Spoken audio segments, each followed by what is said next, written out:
Hello students, my name is Neeraj and today we are starting with a very simple topic that is from geometry and the name of the topic is circle. Let us start with the circle. Now before starting with the circle, we are taking certain examples over here and I want you to go through with these examples and try to analyze which is a proper circle and which is something looking like a circle. Let us start with the first example. So we are having an example that is a bangle. Okay, then we are having a second one that is a football. We are having a third one that is nothing but a coin. Okay, a solid metallic coin. Then we are having a last one, a boundary rope of a cricket ground.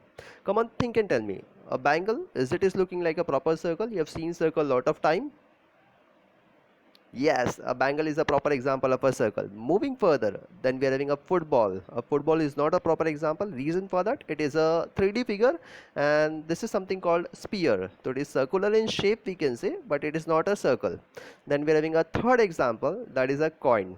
Now if I'll check it out, a coin is having some thickness. So we can make it out, a coin is nothing but a type of a cylinder. So again we can say that a coin is not a proper example of a circle.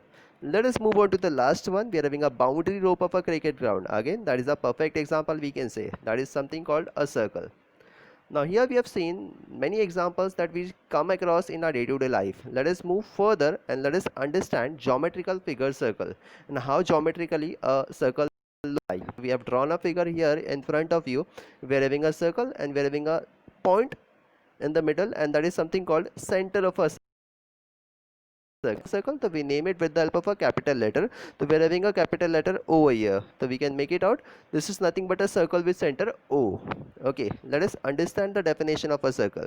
How can we define a circle? So we're having a definition over here. A circle is nothing but a set of points in a given plane. So we're having a plane and here we are having n number of points, but how can we take that points?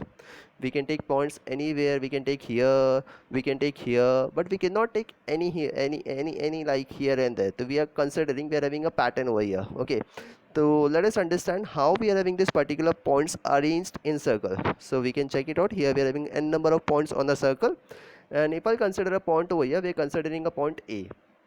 Now student, we can make it out. This particular point A is at some distance from the center and that is nothing but center O.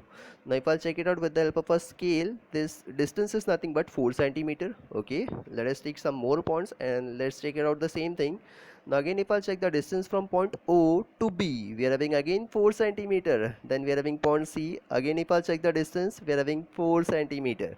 Let us take some more points. We are having point D. Again if I'll check, we are having the distance from point O to D is nothing but 4 centimeter. Let us take the last point, that is point E, and again if I'll check the distance from point O to E is again 4 centimeter. So what a coincidence, we can make it out. All the points on the circle, they are following a proper condition, and the condition is that they all are equidistant from the center, that is from point O, and they are at a distance of 4 centimeter.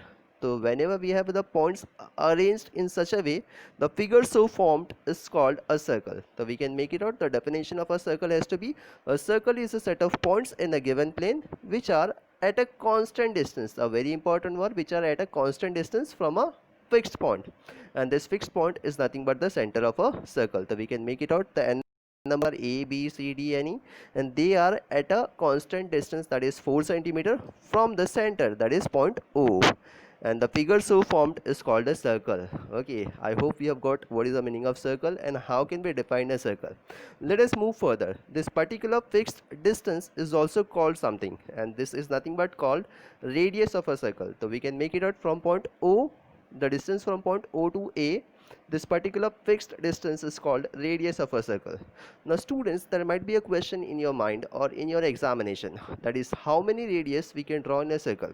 Now if I'll check in the given figure right now, we are having radius OA, we are having radius OB, we are having radius OC, we are having radius OD, and we are having radius OE, and again we are having n number of points remaining over here. So we can draw n number of radius over here in the figure. So we can have infinite radius in a circle. Let us move further and let us understand some more concepts regarding circle. So we are studying a new concept that is called chord. Okay, now again anybody can tell me what is the meaning of chord, or have you heard any term, anything like a chord for, before also? Now again, if I'll check, chord is nothing but a segment, a type of a segment we can say. So for understanding it with the help of a circle, we're considering 2 points on the circle. So if I'll consider 2 points on the circle, we're considering point C and D. Again, a chord is nothing but a segment joining two different points on the circle. So we're having two different points, that is point C and point D. Now we are joining these 2 points, segment C and D. So let us join segment C and D. Again, the segment C and D, if I'll join segment C and D, if I'll join point C and D, we will get a segment CD, and this segment CD is nothing but a chord of a circle. The segment joining two different points in a circle on a circle is called a chord. So we can make it out here. The segment CD is nothing but a chord of a circle.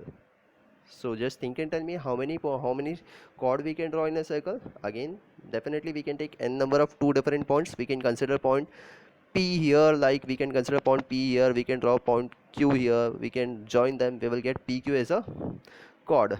So we can have n number of chords also, so we can have infinite number of chords. Let us move further, let us understand something more. Let us understand a new concept that is called diameter. A diameter basically is nothing but something similar to a chord, or we can say a diameter is nothing but a type of a chord. Okay, but this is a special type of chord. Now what makes it very special, basically if I'll check, the diameter is nothing but a chord which is passing from the center of a circle. Now here in this figure we are having a center O. If I draw a chord passing from point O, that particular type of chord is called diameter. So let us draw segment PQ, and this segment PQ is passing from center O. So we can make it out segment PQ, or we can say chord PQ is nothing but a diameter of a circle. So we can write here, that is segment PQ is nothing but a diameter of a circle. So in this way we have learned three things today. We have learned what is the meaning of circle first of all, and in this circle we have learned three things, that is radius, chord and diameter. Thank you so much. A chord is nothing but a